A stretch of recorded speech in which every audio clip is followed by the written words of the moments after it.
बैठ जाएं, जो बातचीत करें कृपया ना करें, क्योंकि आज बड़ा मजा आने वाला है। हालेलुया। क्या सब मिलके बोल सकते हैं हालेलुया? 1912 के अंदर एक बड़ा इतिहास लिखा गया। इतिहास का एक बड़ा रेवोल्यूशन बाइबल के अंदर भी है, लेकिन आज हम बात कर रहे हैं संसार के इतिहास की। और 1912 के अंदर इस प्रकार से लिखा है, और मैं बुक को पढ़ रहा था और उस स्टोरी के अंदर इस प्रकार से लिखा है कि दुनिया का एक सबसे बड़ा और सबसे अनोखा इतिहास सुनहरे पन्नों में लिखा गया, और वो सुनहरे पन्नों में एक शब्द आया, वो था टाइटैनिक। क्या आपको मालूम है टाइटैनिक क्या है? आपने सुना होगा एक बड़े से जहाज के बारे में जो डूब गया।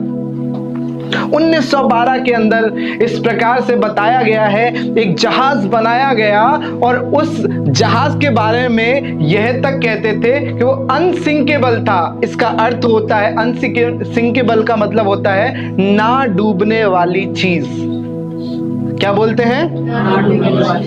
और उसके बिल्डर ने तो यह तक कह दिया, there is no one in the heaven and there is no one in the earth, ना तो आसमान में ऐसा कोई पैदा हुआ है, ना पृथ्वी पर जो इस जहाज को डुबाए। अर्थात खुदा भी आकर इस जहाज को नहीं डुबा सकता। इतना भरोसा था। और आपको मालूम है, सिर्फ जहाज बनाने वाले का भरोसा नहीं था, लेकिन लोगों का भी भरोसा उस पर था कि ये जहाज तो कभी डूब ही नहीं सकता, क्योंकि जिस तरीके से वो बनाया गया ना, मालूम है उसके अंदर हर एक लग्जरी चीजें थी। आज भी टाइटैनिक जैसी शिपें बहुत कम बनाई जाती हैं, और 1912 के अंदर वो दुनिया की सबसे बड़ी और सबसे खूबसूरत, सबसे लग्जरी और सबसे भव्य शिप मानी जाती थी। और मैं जब इस स्टोरी को पढ़ रहा था तो उसके अंदर इस प्रकार से लिखा है, उसका बनाने वाला कहता है कि खुदा भी आ जाए तो भी इस जहाज को नहीं डुबा सकता, क्योंकि ये जहाज इतनी मजबूती से बनाया गया है। उसके अंदर स्विमिंग पूल था, उसके अंदर क्रिकेट स्टेडियम था, गोल्फ स्टेडियम था, उसके अंदर अच्छे कमरे थे, लग्जरी था। और मालूम है उसके अंदर सफर की तैयारी हो रही थी। लगभग 12 से 15 अप्रैल के बीच के अंदर मालूम है उसके अंदर एक सफर किया जाने वाला था। वो इंग्लैंड से न्यूयॉर्क तक का सफर था, एक देश से दूसरे देश तक का सफर था, और लगभग 2200 लोग उस जहाज के अंदर सवार थे। कितने? 2200 लोग उस जहाज के अंदर सवार थे, और सबका ये कहना था कि ये जहाज तो डूब ही नहीं सकता।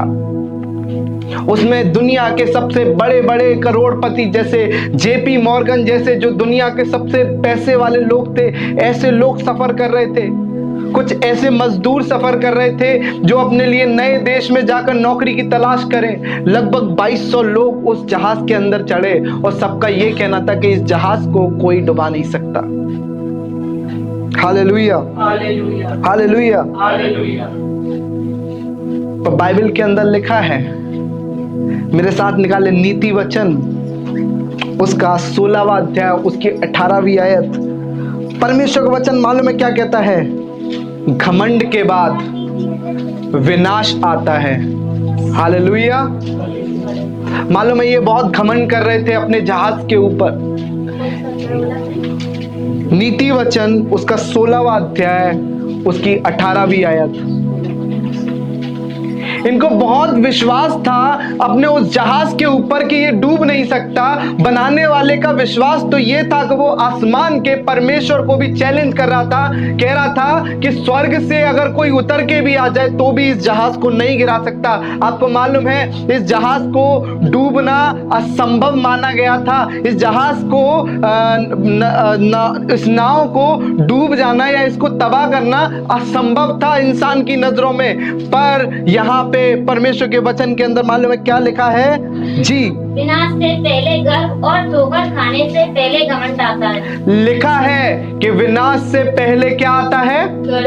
गर्व और ठोकर खाने से पहले घमंड। ठोकर खाने से पहले ये 2200 के 2200 लोग बड़े घमंड के साथ कि आज हम इतिहास लिखने जा रहे हैं। 14 अप्रैल के दिन ये अपनी उस जहाज के ऊपर चढ़ गए और कहने लगे कि अब हम इतिहास लिख देंगे, इस जहाज को कोई डुबा नहीं सकता है। लगभग शाम के टाइम पे वो जहाज पानी में उतारा गया और लिखा इस प्रकार से है कि वो जहाज चलने लगा और अपनी पूरी रफ्तार के साथ वो पानी के अंदर चल रहा था। और पानी के अंदर सफर पूरा करने के लिए एक छोटा सा टाइम दिया गया था और उस सफर को उसको पूरा करना था। और मालूम है, जहाज की एक खास बात होती है, जहाज नोट के हिसाब से चलता है। किसके हिसाब से? नोट। जैसे कि हमारी गाड़ियों में किलोमीटर्स होते हैं, वैसे ही उनका नोट्स होता है जो कि 1 से लेकर 70-80 तक होता है, जो हाई स्पीड होती है। और इसके बारे में लिखा है कि ये अपनी फुल स्पीड में चल रहा था और रात को लगभग 11:40 के टाइम पर इनके रडार में एक सिग्नल आता है और सिग्नल ये आता है कि आगे खतरा है, जहाज को धीमे करो।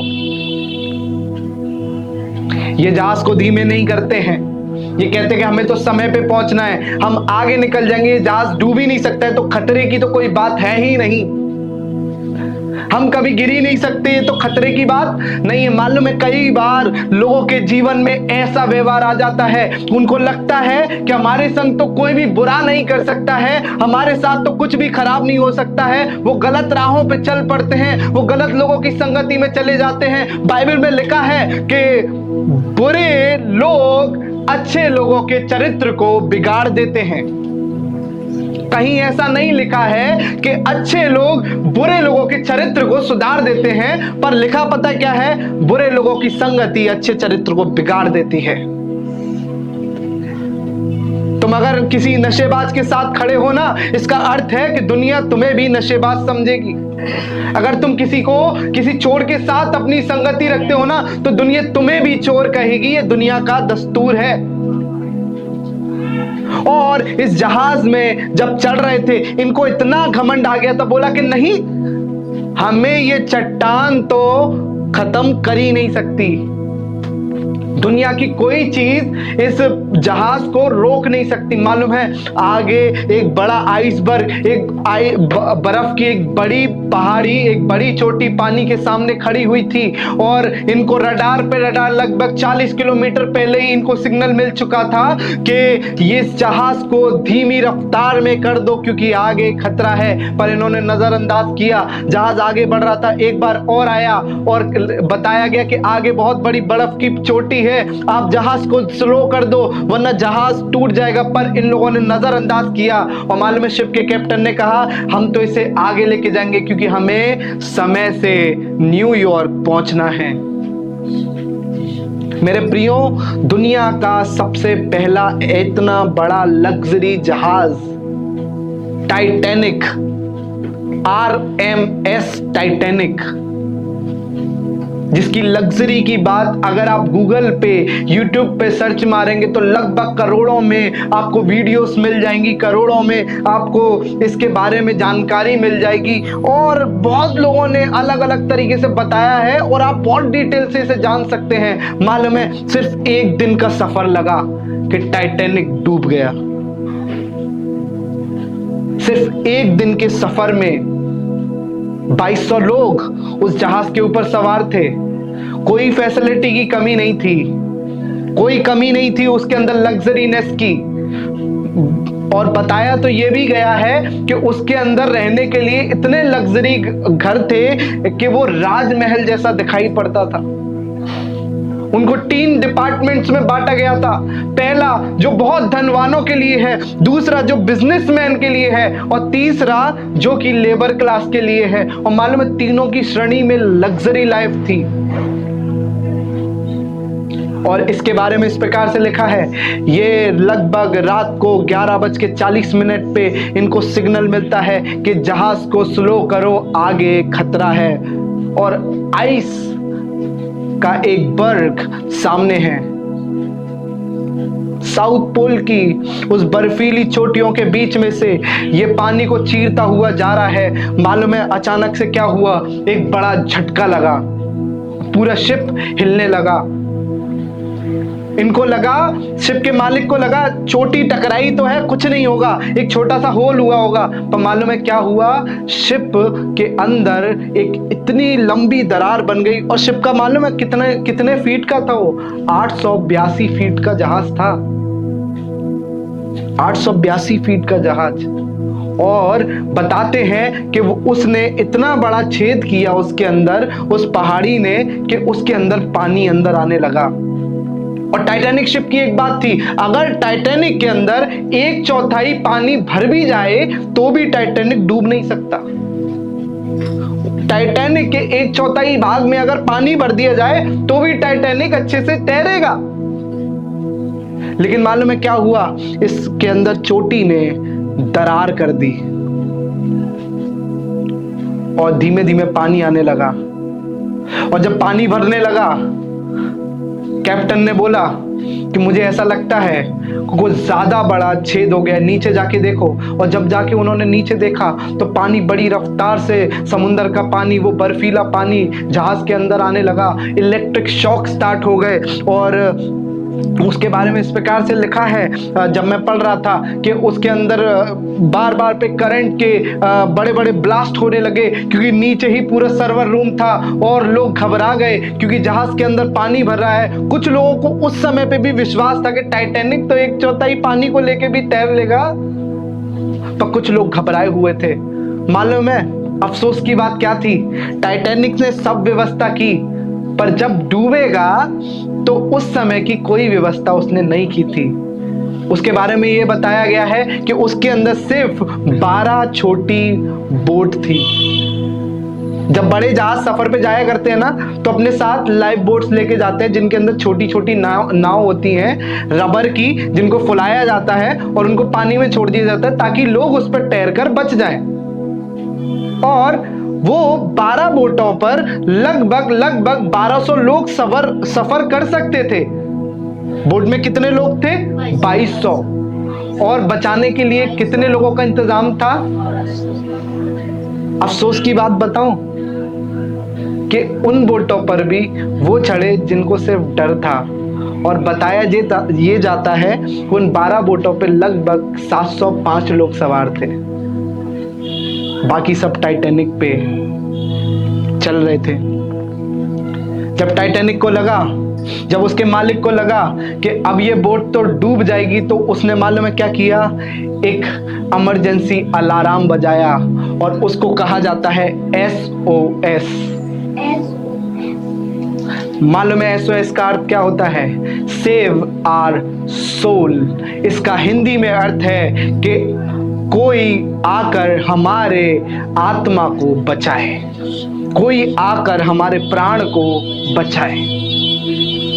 और वो चिल्ला रहे हैं, वो बार बार पे सिग्नल भेज रहे हैं। और मालूम है वहां पर कई सारे शिप निकल के जा रहे थे, पर किसी ने मदद नहीं करी। पर RSM कारपतिया, एक जहाज का नाम था। क्या नाम था? कारपतिया। बोली कारपतिया।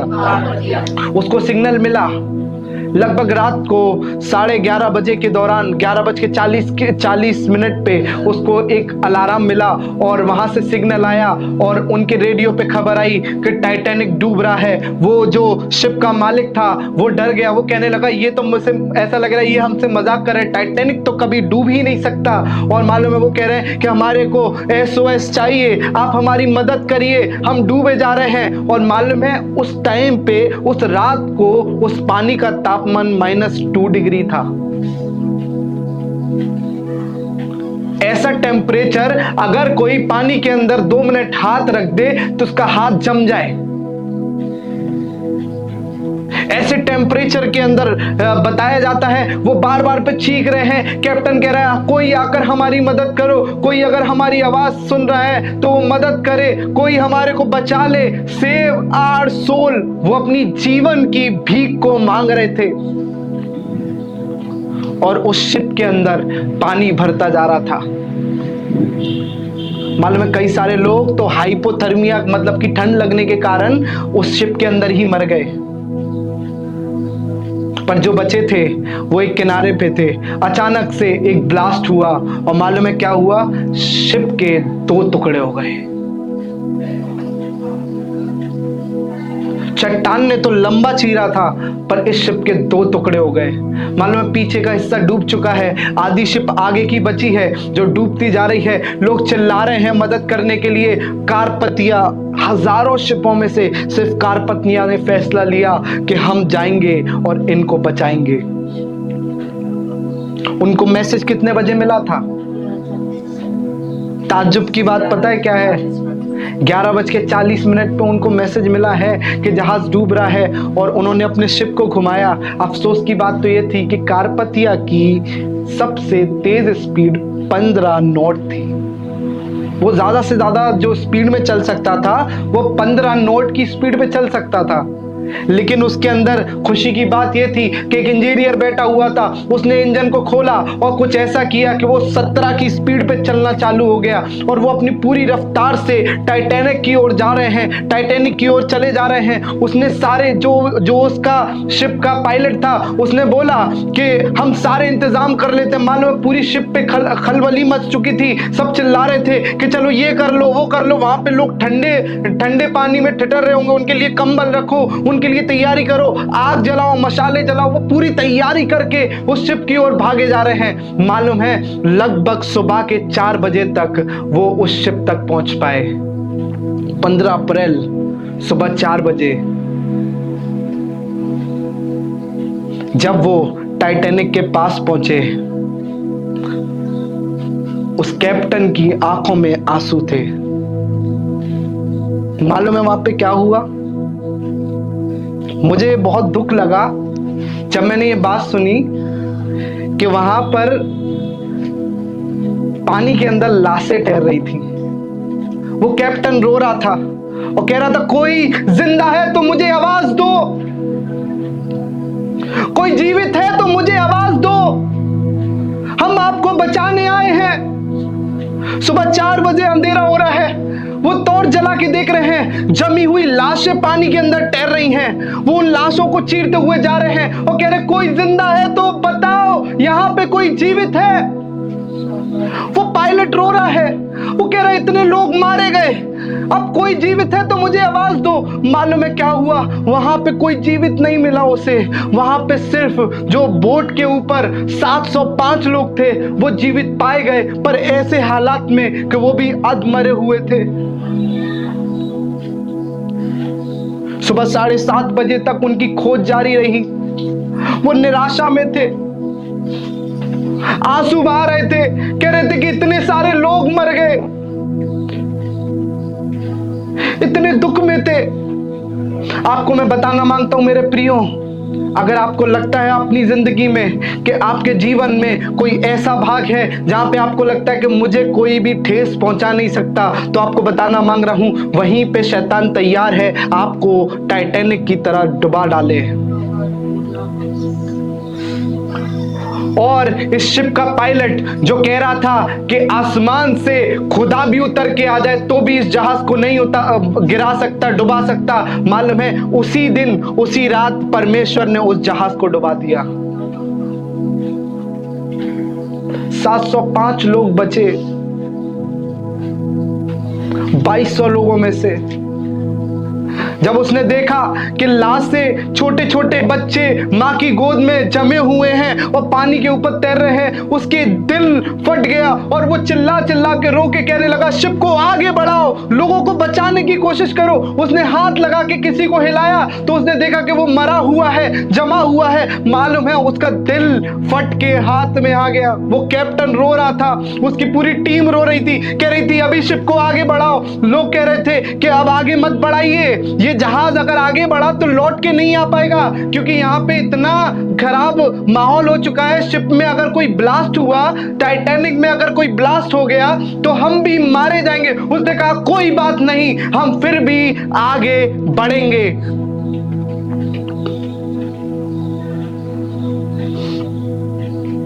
एक ऐसा शिप जिसका डूबना असंभव था। इंसान का घमंड इंसान को डुबा देता है। बाइबल के अंदर लिखा है घमंड से चढ़ी हुई आंखें मनुष्य को ठोकर ही लगाती हैं।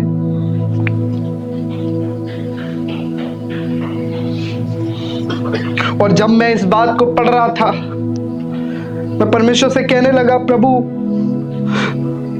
उस समय पे क्या दशा हुई होगी। मेरे प्रियो, मैं आपको बताना ये चाहता हूं, ये टाइटैनिक की स्टोरी शायद आपने YouTube पे सुनी होगी, टीवी पे सुनी हुई होगी, लेकिन इसका दर्द बहुत गहरा था। एक ऐसी पत्नी जिसका पति उसकी आंखों के सामने मर गया और वो जीवित है। अपने बच्चे को जमता हुआ उसने देखा, पर वो जीवित है। कितने बोझ के साथ उस नाव पर अपनी जिंदगी को बचाए हुए थी वो। एक ऐसा बूढ़ा आदमी जिसका पूरा परिवार मर गया और वो अकेला बचा है, उसके लिए कितना मुश्किल होगा। आपको बताना मांग रहा हूं, अगर आपकी जिंदगी में कोई ऐसा भाग है जहां पे आपको लगता है कि आप टाइटैनिक जैसी अपनी किसी बात पर, अपने पैसों पर, अपने घर पर, अपने बच्चों पर, अपनी गाड़ी पर, अपने किसी भी चीज पर घमंड करते हैं, तो आज बताना मांग रहा हूं कि आप भी टाइटैनिक की तरह एक दिन डूब जाएंगे।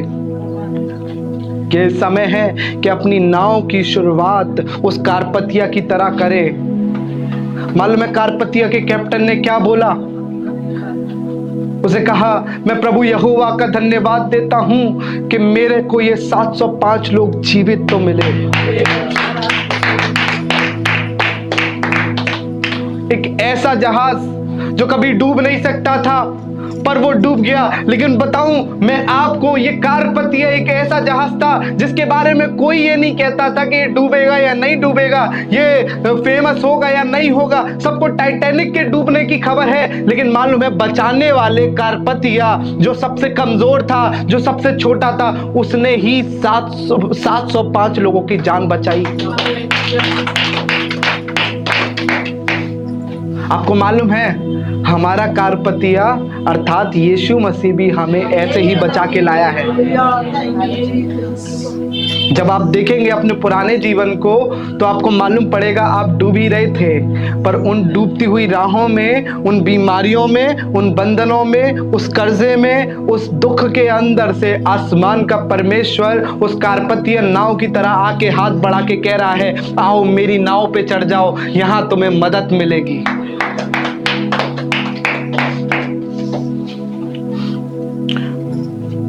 भजन संहिता उसके 20 उसकी 7 के अंदर बहुत अच्छी आयत लिखी है और लिखा है कि कारपतिया ने सुबह 4:30 बजे के लगभग 705 लोगों की जान बचा ली। भजन संहिता 20 और उसका 7वां आयत। किसी को रथों का और किसी को घोड़ों का भरोसा है। बाइबल के अंदर लिखा है किसी का भरोसा रथ है और किसी का भरोसा पर लिखा है धर्मी जन के लिए जी, परंतु हम तो अपने परमेश्वर यहोवा ही का नाम लेंगे। लिखा है दाऊद ने कह दिया कि मुझे मालूम है जो सामने सेना आ रही है उसमें 10,000 लोग हमारी सेना से ज्यादा हैं, उनके पास ज्यादा रथ हैं, उनके पास ज्यादा घोड़े हैं, उनके पास ज्यादा तलवारें हैं, उनके पास ज्यादा शूरवीर हैं, लेकिन हमारा भरोसा हमारे रथों पे नहीं है, हमारी तलवारों पे नहीं है, हमारे शूरवीरों पे नहीं है, हमारा भरोसा तो आसमान के बनाने वाले स्वर्गीय परमेश्वर पर है। दाऊद के बारे में ये लिखा है, दाऊद ने पहली बार नहीं किया, लिखा है गोलियत के बारे में। गोलियत एक ऐसा शूरवीर था, उसके दाऊद के भाई भी उस गोलियत से घबराते थे, उससे डरते थे, और लिखा है इजराइल की सेना पीछे हो जाती थी। लेकिन बाइबल के अंदर लिखा है दाऊद उस गोलियत के सामने 14 साल का छोटा सा बच्चा, उसके चेहरे पे अभी लाली ही चमकती है, वो तो अभी छोटा लगता है। मालूम है क्या लेके आ रहा है अपने हाथों में? ना तो तलवार लेकर आया है, ना ढाल लेकर आया है, ना कपड़े पहने हैं, उसने तो अपनी गोफन और नाली में से 5 पत्थर लेकर आया है और कह रहा है तेरे साइड में, तेरे सामने शायद होगी तलवार, तेरे पास होगा ढाल, तेरे पास होगी ताकत, पर मेरे साथ मेरा यहोवा है जो मुझे विजय दिलाता है। और मालूम है क्या हुआ? जब इजरायली डूब ही रहे थे, दाऊद उनके लिए कारपतिया बन के आया और कहने लगा कि विजय तो सिर्फ यहोवा ही दिलाता है।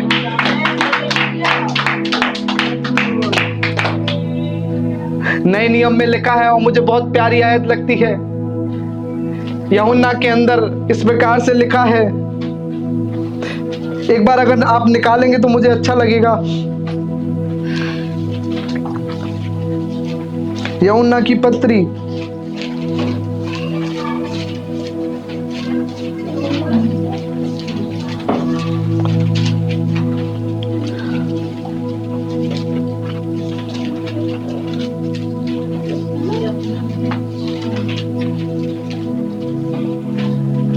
उसका 14वां अध्याय,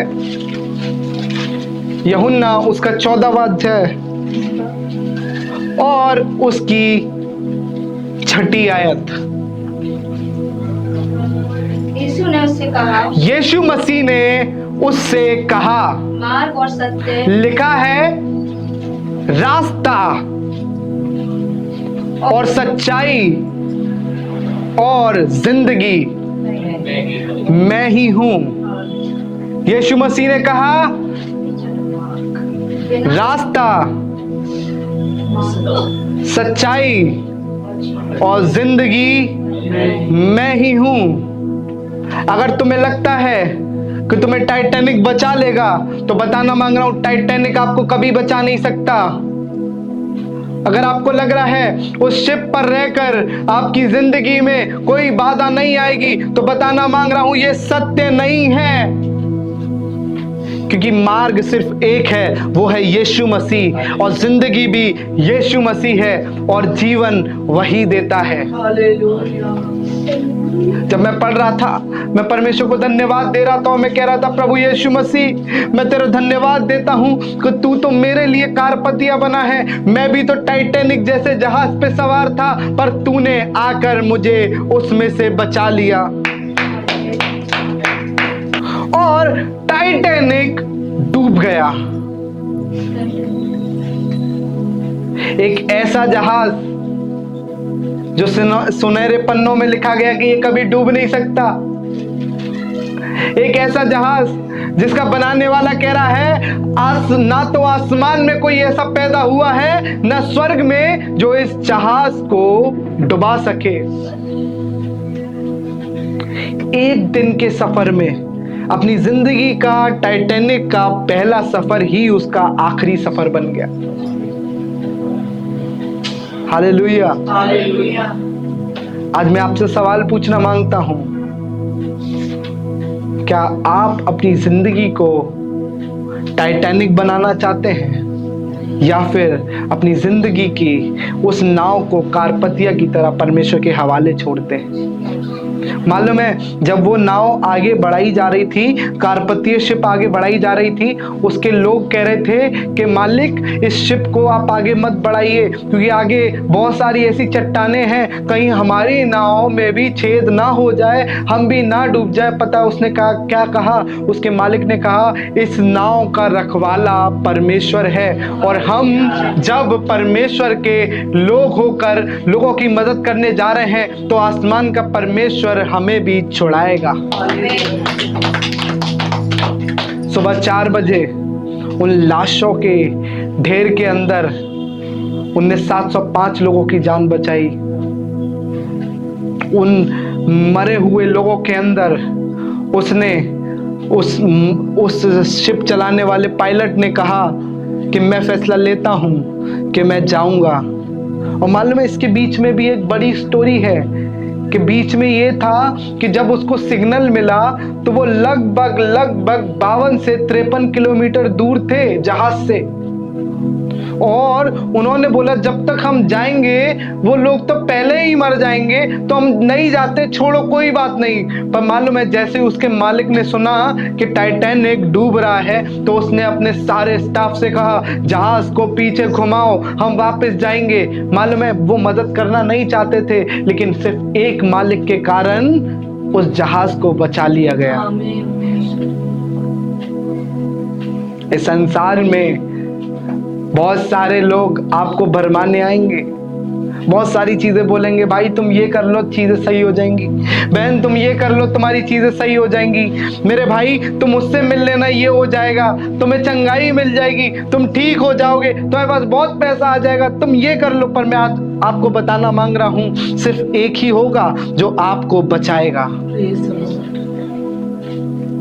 वो पुकार रहा था उन लाशों के बीच में और कह रहा था आगे बढ़ो, हमें लोगों को बचाना है, आगे बढ़ो, हमें लोगों को बचाना है। और उसने क्या किया मालूम है? 705 लोगों की जान बचा ली। सोचिए अगर कारपतिया वहां नहीं जाता तो क्या होता। इन 2200 लोगों का सफर सिर्फ 705 लोगों के अंदर बदल गया, जिसमें बहुत आनंद था। एक रात के अंदर उसके अंदर मौत का खौफ आ गया। इतना दर्दनाक और इतना भयानक सीन या फिर इतना भयानक नजारा उन लोगों ने देखा। और एक इंटरव्यू में एक बची हुई लेडी कह रही थी कि शायद मेरी जिंदगी का आखिरी समय मुझे लगा कि वही था और मेरे लिए सबसे बड़ा नर्क भी वही था। मुझे तो ये लगा था कि अब मैं नहीं बचूंगी, लेकिन फिर भी एक व्यक्ति ने मेरी ओर हाथ बढ़ाया। जब मैं अपने आप के पुराने दिनों को देखता हूँ, जब मैं वास्तव में कुछ लोगों के पुराने दिनों को देखता हूँ, मैं लोगों की गवाहियों को सुनता हूँ, तो मुझे याद आता है कि यीशु भी तो ऐसे ही हाथों को बढ़ाकर अपने लोगों को अपनी ओर खींच रहा है कि मेरी नाव पे सवार हो जाओ। हम खुशी के घर पे थे और खुशी के घर पे मैं बता रहा था कि यीशु मसीह जब जा रहा था उस नाव के अंदर जाकर वो सो गया और अचानक से आंधी और तूफान आए और नाव डूबने लगी। क्या होने लगी? यही तो लिखा है कि नाव क्या होने लगी? डूबने लगी। तो मालूम है यीशु मसीह उस डूबती हुई नाव के अंदर भी सो रहा था। यीशु मसीह उस डूबती हुई नाव के अंदर भी सो रहा था। मालूम है क्यों? क्योंकि उसके अंदर खुद जीवन सवार था।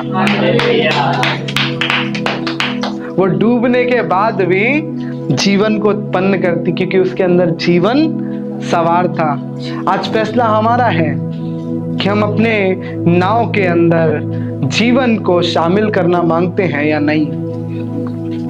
टाइटैनिक ने पानी में उतरने से पहले ही अपने सर के ऊपर या फिर अपनी नाव के ऊपर मौत को सवार कर लिया। कहा आसमान से अगर परमेश्वर भी उतर आए तो भी इस नाव को नहीं डुबा सकता। पर कारपतिया ने तो कहा कि हमारे साथ तो हमारा यहोवा है।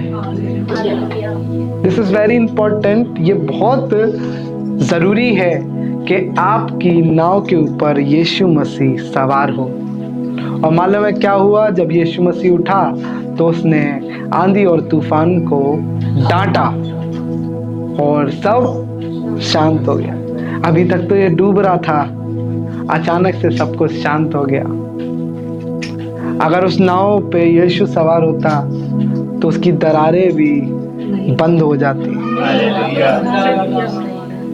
आज आपको बताना मांग रहा हूं, अगर आपको लग रहा है अभी भी मौका है, आपकी नाव अभी डूबी नहीं है, अभी भी उसके अंदर दरारी है, धीमे धीमे पानी आ रहा है, यीशु मसीह को शामिल कर लीजिए अपने उस दुख और परिश्रम के समय में जब आपको लग रहा है सब कुछ खत्म हो चुका है, अब हम नहीं कर पाएंगे। यीशु मसीह को शामिल कर लीजिए। मालूम है क्या होगा? आपके नाव की दरारों को यीशु मसीह भरना शुरू कर देगा।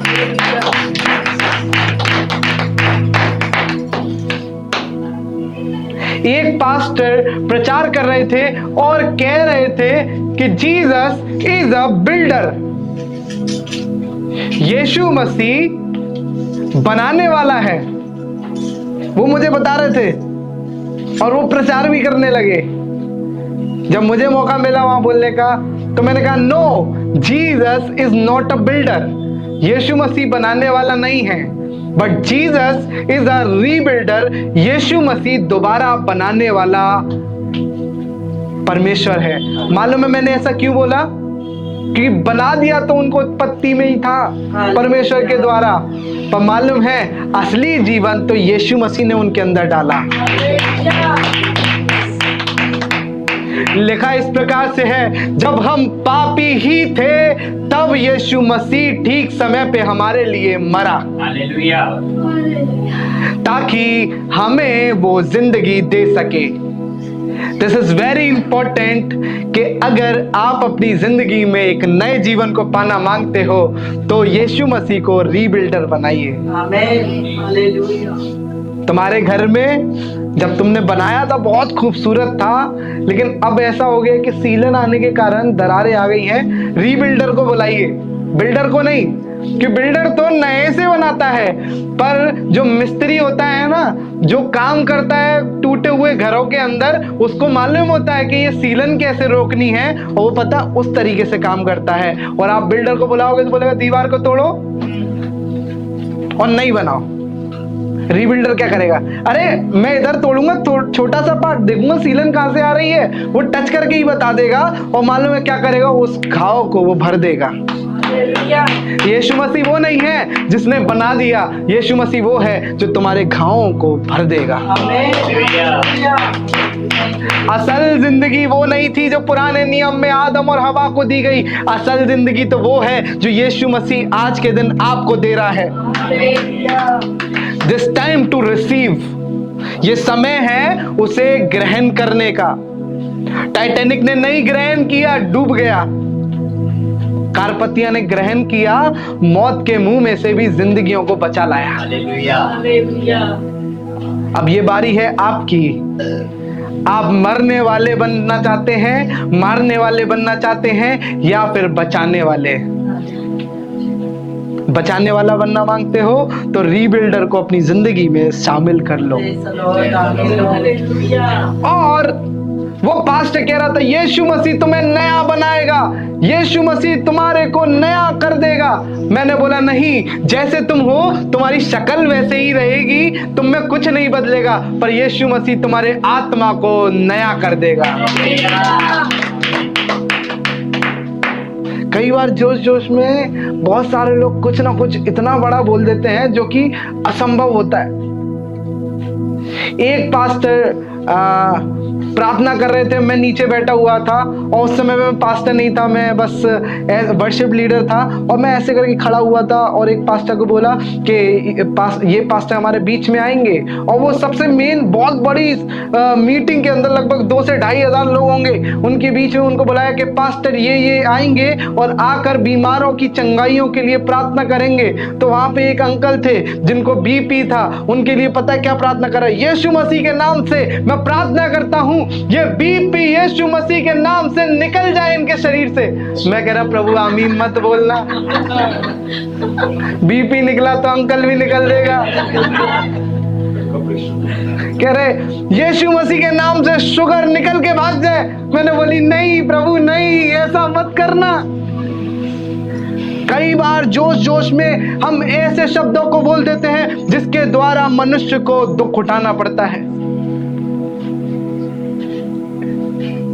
आपको एक गवाही और दूंगा मैं, मेरे घर की ही गवाही है। मेरी मौसी है, उनकी बेटी है जिनका नाम है वर्षा, आप वो पास्टर हैं, प्रभु की दासी हैं। एक समय पे जब मेरी मौसी को, प्रभु की दासी है वो भी, उनको स्टोन हो गए, पथरी हो गई। क्या हो गई?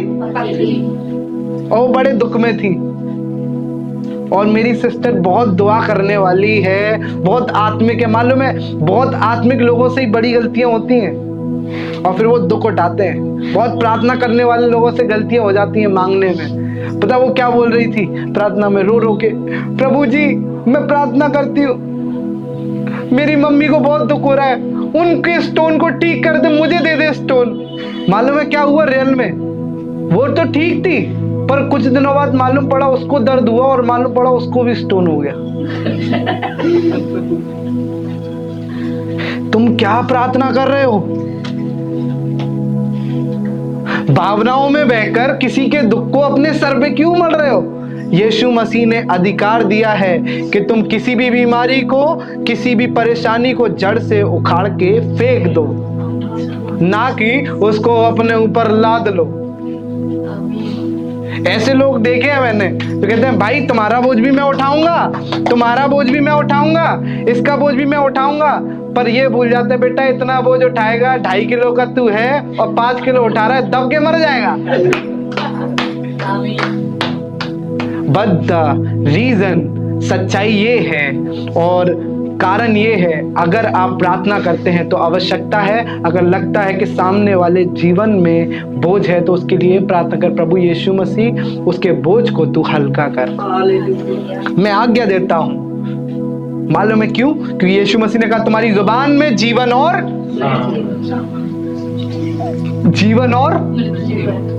जब जीवन है तो जीवन दो ना, क्यों मृत्यु की बातों को करते हो? क्यों नेगेटिव हो जाते हो कि अब हमसे नहीं हो पाएगा? अरे क्यों नहीं हो पाएगा? जब साथ है मसीहा तो जीत हम जाएंगे। बहुत अच्छा गीत है। इस प्रकार से गीतकार ने लिखा, उसके लोगों को जो भी कोई ललकारता है, ये नहीं लिखा कि वो उसको हराता है, लिखा है कि बच्चे से वो बलवान को मारता है। आज आपको बताना मांग रहा हूं मेरे प्रियो, जरूरी नहीं है कि आपके द्वारा ही चंगाई हो। परमेश्वर आपकी कमजोरी में अपनी धार्मिकता को प्रकट बच्चे के द्वारा भी करा सकता है। एक परमेश्वर के दास ने बोला, प्रार्थना कर रहा था और कह रहा, प्रभु मैं चाहता हूं मुझे तू भविष्यवाणी का वरदान दे, मैं चंगाई कर सकूं, प्रभु मुझे इस्तेमाल कर। वो इस्तेमाल नहीं हुआ पूरी जिंदगी, वो बूढ़ा हो गया, उसका मर गया। उसका बच्चा 7 साल का था जब उसका पिता मरा, जो प्रार्थना कर रहा था कि प्रभु तू मुझे अपनी आत्मा से भर दे।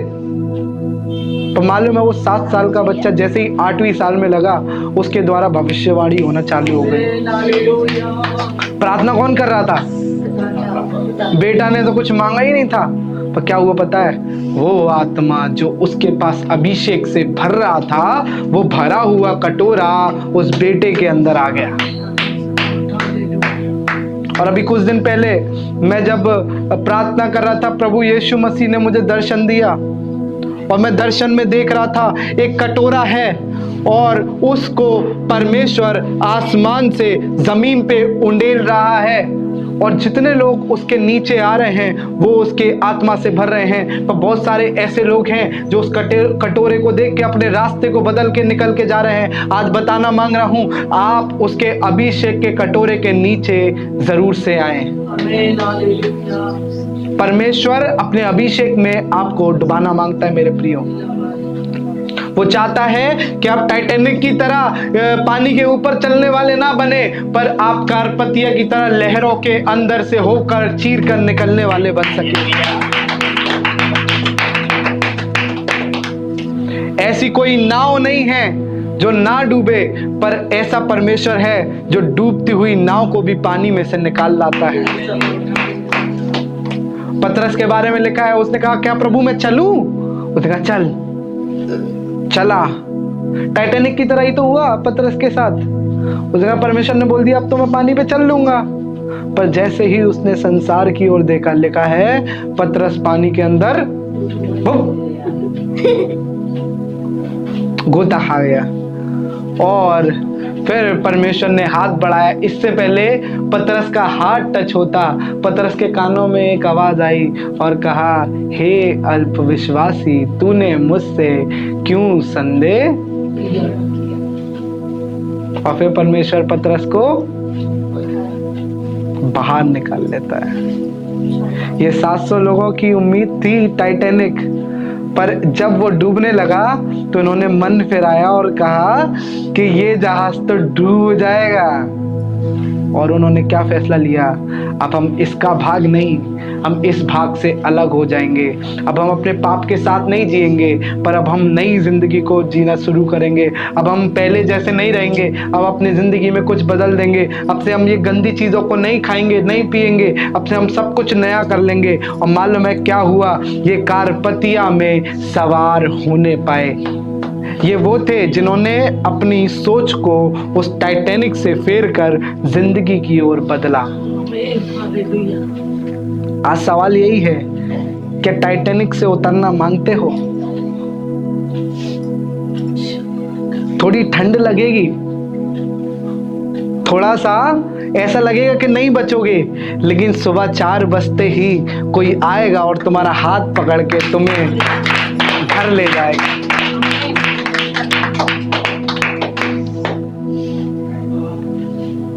यीशु मसीह ने रोम के सरदार से कहा, अगर मैं राजा होता तो तेरे सामने कैदी की तरह नहीं आता, मैं भी रथ और घोड़े लेकर आता और तुझसे युद्ध करता और जीत लेता, पर मेरा राज्य पृथ्वी का नहीं है। सुबह 4 बजते ही वो आपको खींच लेगा। बादलों पर होकर सवार मेरा यीशु आएगा और क्या करेगा मालूम है? जो उस टाइटैनिक पे से उतरा होगा, ठंड में डर रहा होगा, सताव का उस माहौल के अंदर वो जूझ रहा होगा, शायद बहुत लोग उसको यीशु मसीह के नाम से गंदी गंदी बातें बोल रहे होंगे, मार लगा रहे होंगे, उनको ताने मार रहे होंगे, उनको पीछे खींच रहे होंगे, उनको उनके ऊपर झूठे झूठे आरोप लगा रहे होंगे। मैं बताना मांग रहा हूँ, मालिक सुबह 4 बजे आकर हाथ बढ़ाकर तुम्हें ले जाएगा।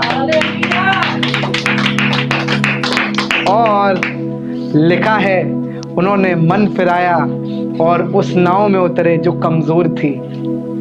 मजबूत नाव में नहीं खड़े हुए थे, जिसके बारे में कहा जाता था कि परमेश्वर भी आ जाए तो ना डुबा सके। उसमें उतरे जो कभी भी डूब सकती है जम के। कई बार उस कमजोर हिस्से में उतरना जरूरी है ताकि परमेश्वर आपको उठा सके।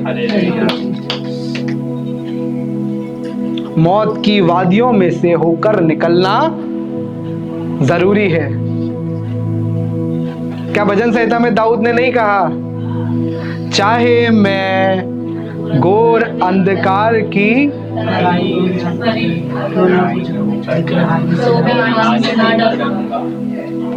उसने ये नहीं बोला कि भैया मैं अच्छे समय में ही चलूंगा। उसने रिलेट किया, रिलाय किया और कहा, चाहे मैं ऐसी जगह से होकर क्यों ना गुजरूं जहां पे मौत होगी, जहां पे सब कुछ खत्म हो जाएगा, मैं जहां पे अपने आप को कमजोर पाऊंगा। जैसे यीशु मसीह 40 दिन की फास्टिंग में कमजोर था, वैसे ही फिर भी मुझको कोई हानि नहीं होगी।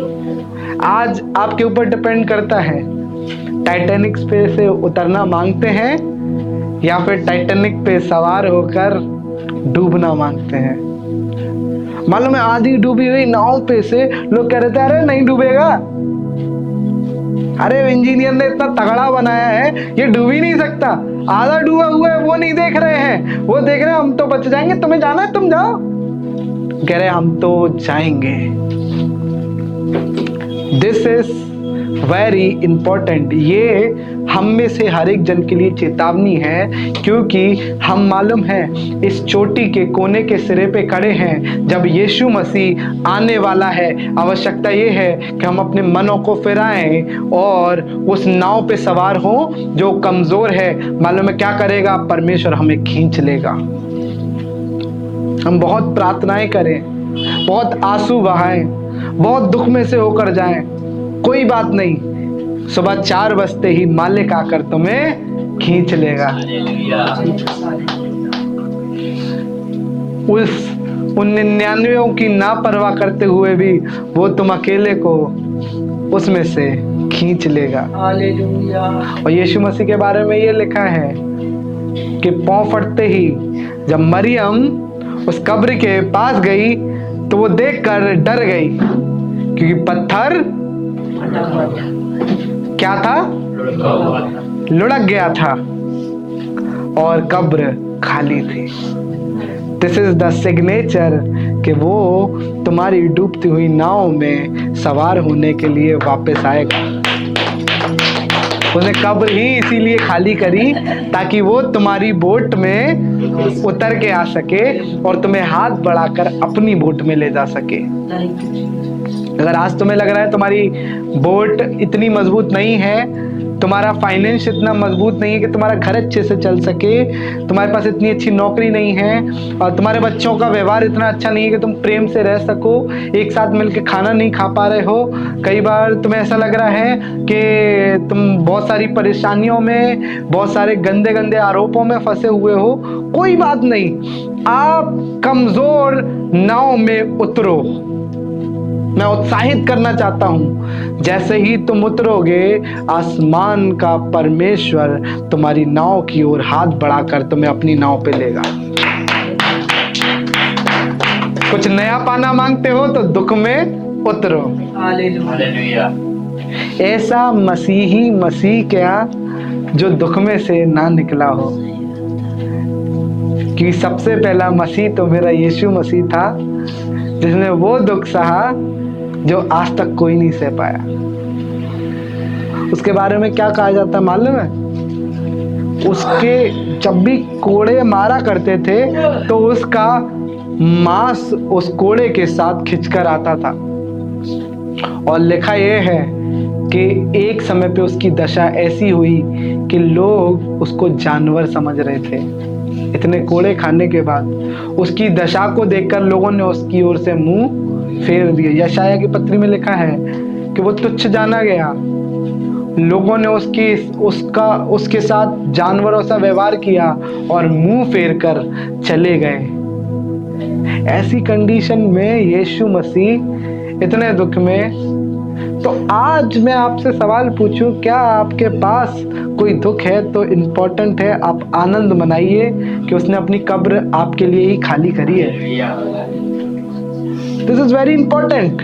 अगर आपको लग रहा है आपकी दशा कुछ परेशानियों में है, मुसीबतों में है, कर्जे में है, तकलीफों में है, दर्द में है, भूख प्यास में है, कोई बात नहीं, आनंद मनाना शुरू करिए, क्योंकि सुबह 4 बजते ही कोई आएगा और हाथ खींचकर अपनी नाव में घर ले जाए।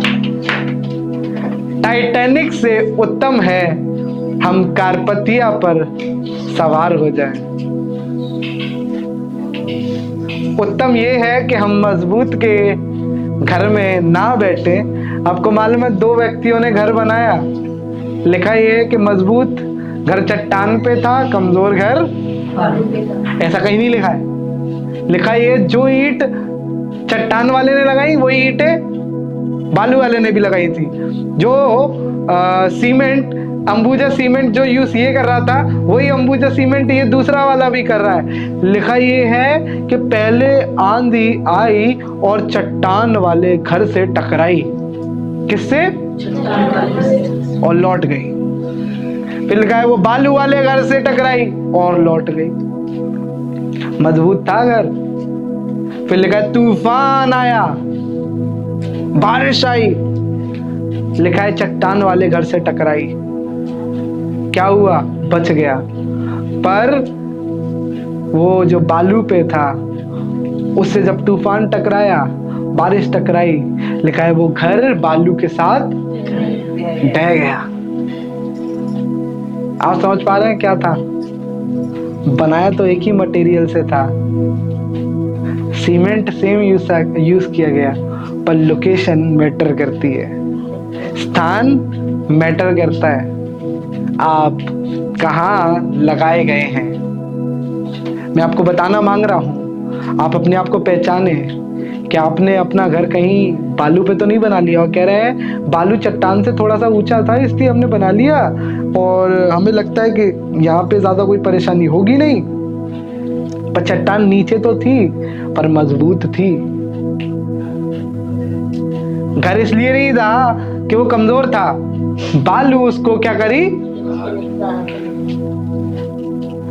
टाइटैनिक बेचारा इतना मजबूत जहाज एक टक्कर में पानी के अंदर। और आपको मालूम है आज भी जितने लोग टाइटैनिक को देखने गए हैं उनमें से कई सारे लोग जिंदा लौट के नहीं आ पाए, की कहावत थी कि स्वर्ग से परमेश्वर क्यों ना आ जाए तो भी ये जहाज जो इस भव्यता को देखने के लिए गहराइयों में उतरा ना, वो खुद डूब गया, क्योंकि परमेश्वर ने ना चाहा कि उससे ऊंचा सिंहासन किसी का। आज आपसे पूछना मांगता हूं, टाइटैनिक पे रहना मांगते हो या फिर उस कमजोर बोट पर जो टाइटैनिक से अलग हो जाएगी? जरूरी है अपनी जिंदगी के हर निर्णय में उस बोट से अलग हो जाए। Hallelujah, hallelujah.